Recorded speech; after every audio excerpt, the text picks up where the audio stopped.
If you're feeling lonely, you're in great company with over 60% of your fellow Americans. And if you're in Gen Z, the loneliest generation, 87% of your peers are finding it difficult to make new friends. The thing is, we don't often walk down the street with a sign around our neck, do we, saying, "I'm lonely." This might be because it's still stigmatized for the most part. It could be that we don't even have language for what we're experiencing, let alone practice using tools that will help us navigate back to a sense of connection and belonging. But there's nothing wrong with us. Loneliness is a form of social hunger that's signaling to us that we have a very basic, universal need to connect meaningfully. And also, of course we do, it's the number one source of our happiness across the lifespan. So we're wired to connect as social beings. We're born needy and dependent, and that never changes. The forms of it may change across our lifespans, but we never stop needing each other.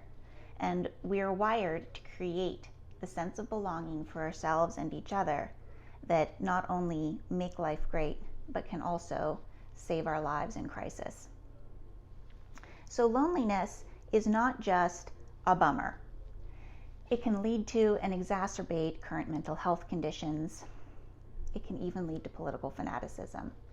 Physically, it lights up the same area of our brain as physical pain, which is why it's also sometimes referred to as social pain. It can increase our mortality rate by up to 25% or more, and it can also lead to an increased risk of stroke.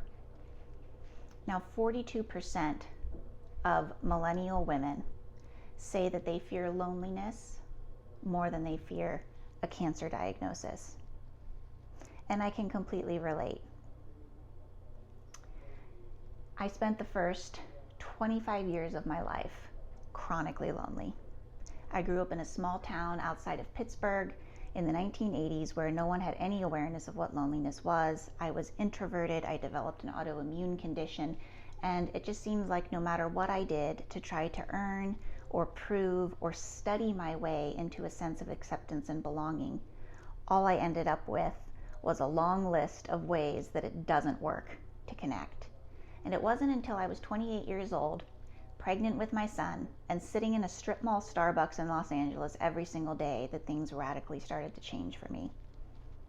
For the first time in my life, I was tied to another person by a cord and realized my ability to create a sense of belonging for someone else, and that I was interdependent with someone in a tangible way. What I ate, my son ate. When he moved, I moved.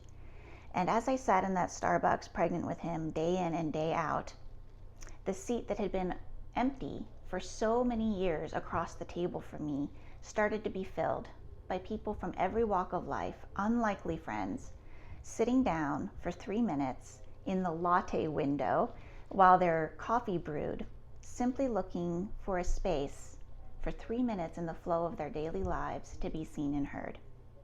And I realized that my needs and fears were not unique, that they were shared by unhoused veterans, rock stars, even aspiring undertakers. And it was this group of unlikely friends, accidentally built in the coffee shops, that came to save my life in the wake of a family tragedy.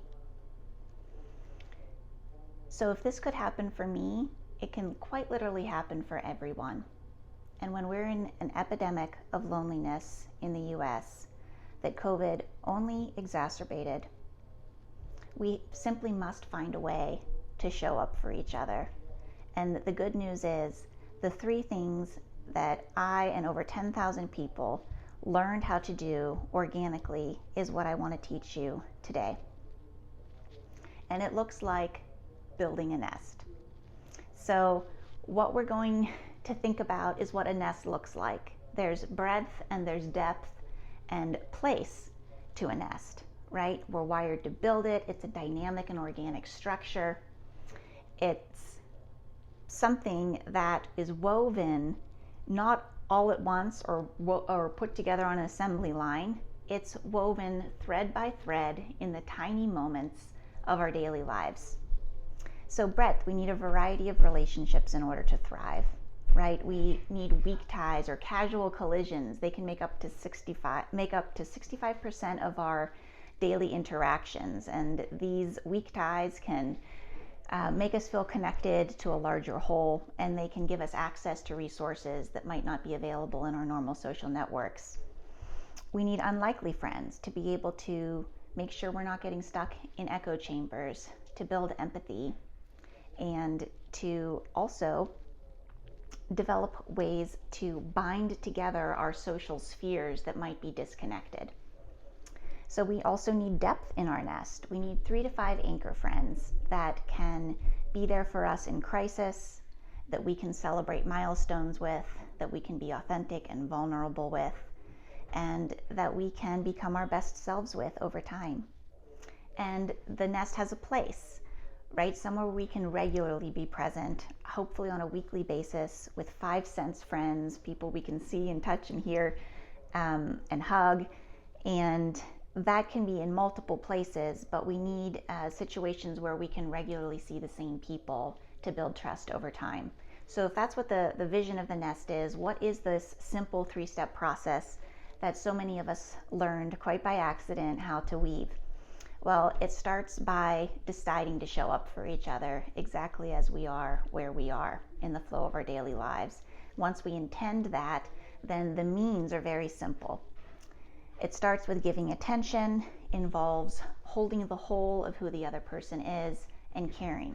So when we give attention, we're slowing down to focus on the other person for their own sake, to validate their existence as a human being, to remove the distractions from our interaction, and to simply ask sincere questions and listen non-judgmentally to their answers.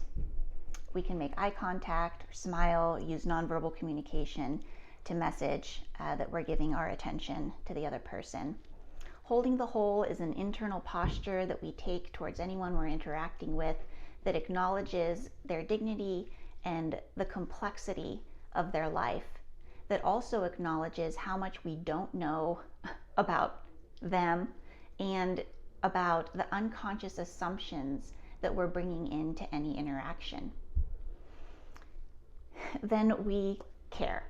So this might sound very simple, and hopefully it will feel spontaneous to you, but caring is literally the heart of messaging and receiving a sense of belonging.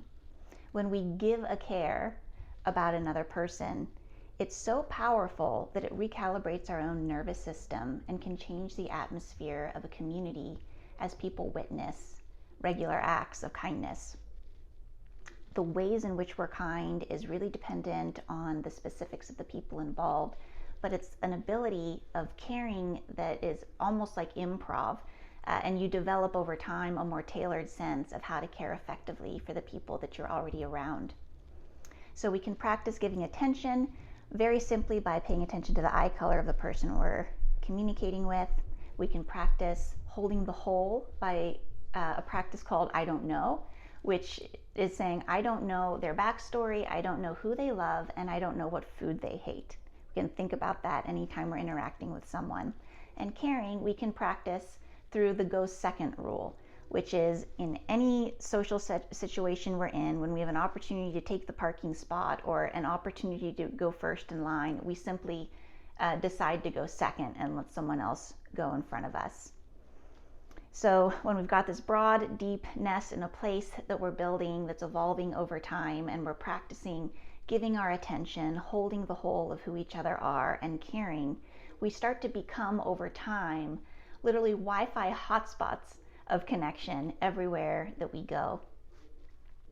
So whatever the contours of your story, whatever they've been, and whatever your current horizon of possibility, we have the power, the responsibility, and the privilege to affirm the fact of each other's existence. Simone Weil, a French thinker, noted that to be tethered is the deepest need of the soul.